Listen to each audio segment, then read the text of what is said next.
dikuasai oleh Roh. Dan hari ini saudara-saudara, saya bersyukur bisa hadir di tempat ini, mendengarkan khotbah dan doa-doa dari pendeta tadi.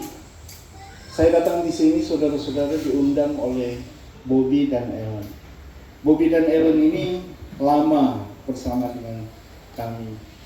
Jadi waktu bilang Ellen berhari ulang tahun, saya merasa berkewajiban gitu. Oh yeah.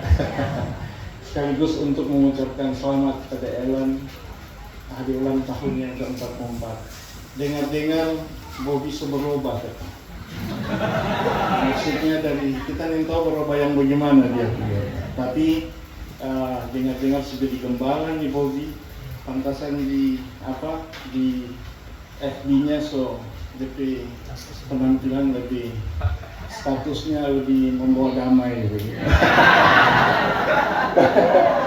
Luar biasa kita, saudara-saudara sekalian. Ini pendeta ada bawa orang dari tidak terasa 2 jam setengah. Memang pendeta kita mau pi orang kawin. Mar kalau pendeta baki sampai jam 6:30 tadi kita udah tunggu.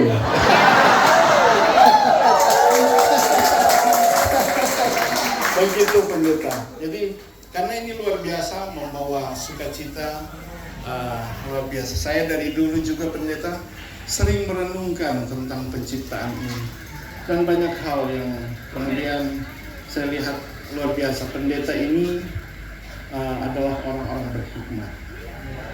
Saya pernah, saudara-saudara sekalian, dulu kalau tidak salah namanya Pak Aristo.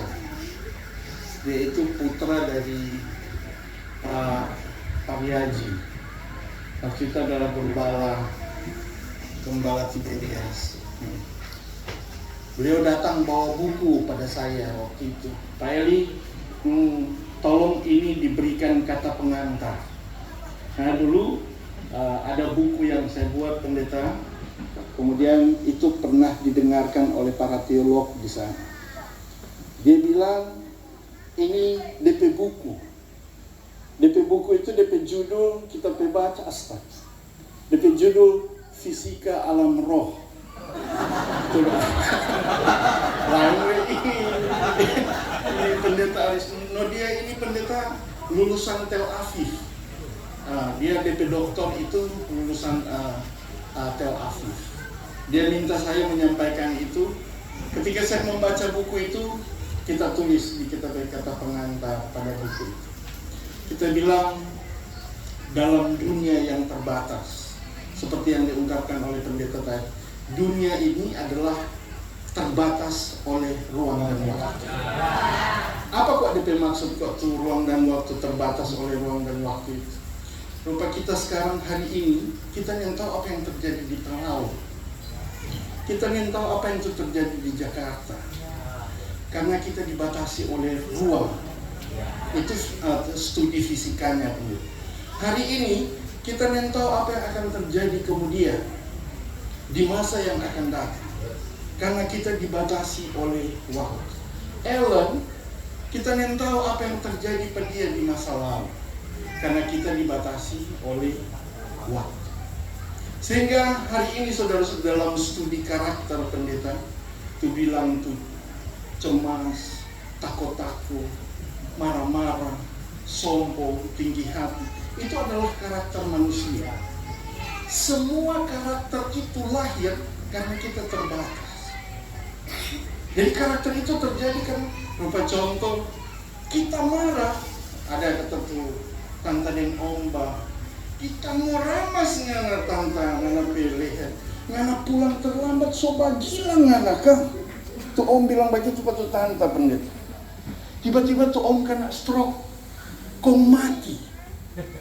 Ini pertanyaan tadi pendeta bilang bahwa ketika manusia selalu jokang pendeta kan di dalam Alkitab mengatakan kalau manusia mati, dia jiwa dan roh tetap hidup.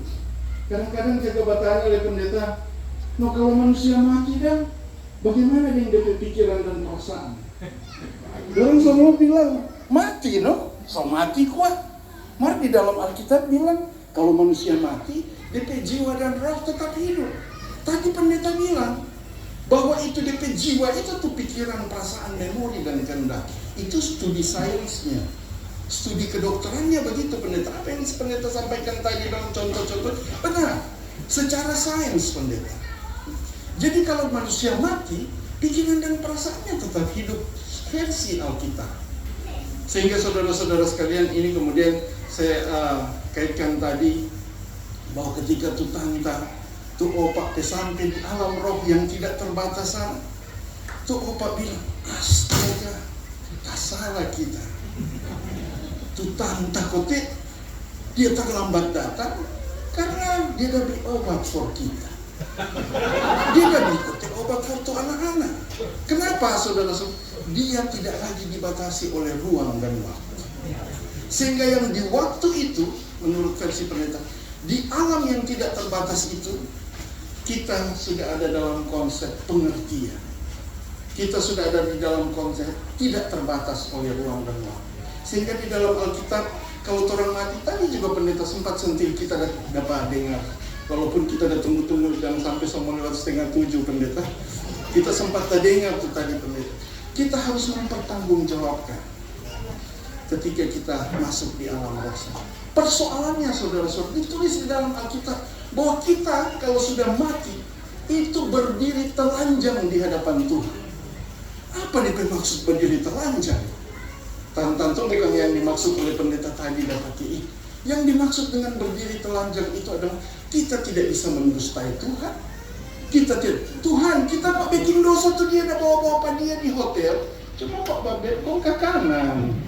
Nggak jadi ton dua. Dan tuh mai tua itu. Tuhan bilang, ngan ada baking itu. Sana dan sama-sama orang sobatku mengerti. Karena Tuhan itu tidak dibatasi oleh ruang dan waktu. Tuhan tidak pernah melupakan dan Tuhan tidak dibatasi oleh ruang-ruang. Sehingga Tuhan tahu sama. Hal-hal yang sama dengan itu Yesus waktu dia turun ke dunia. Dia waktu turun ke dunia, dia dikelola oleh roh. Kalau Al-Quran kata bilang pendeta, rohulo tuh Yesus. Rohulo itu artinya dia cuma dikelola oleh roh sendiri. Jiwa pada Yesus itu, maksudnya pada manusia ada rupa versi Paulus kata, ada tubuh, jiwa, dan roh rupa pendeta bilang. Tapi kalau pada Yesus, dia cuma tubuh dan roh. Begitu kalau dalam kitab perenungan dan kitab buku. Sehingga saudara-saudara sekalian, Yesus berpikiran dan perasaan adalah pikiran dan perasaan Tuhan. Sehingga tuh, apa DP bukti? Yesus bilang, ngana pergi di sana, ada kambing di sana, ada takika. Ngana pergi di sana, ngana lempar tuh jala di sebelah kanan, ada ikan di situ. Yesus tidak dibatasi oleh ruang. Tuh tante ada datang bilang begini, Pak Yesus kita kok belum pernah kawin. Si no, nah kita begitu tuh pendeta. Itu di apa itu Parigi. Iya. Yesus bilang, "Nana kau mau hitung 5 kali ngana sok kawin itu masalah." Yesus tidak dibatasi oleh waktu. Begitulah Yesus membuktikan Yesus betul-betul adalah Roh Allah yang hidup. Seperti yang diungkapkan oleh pendeta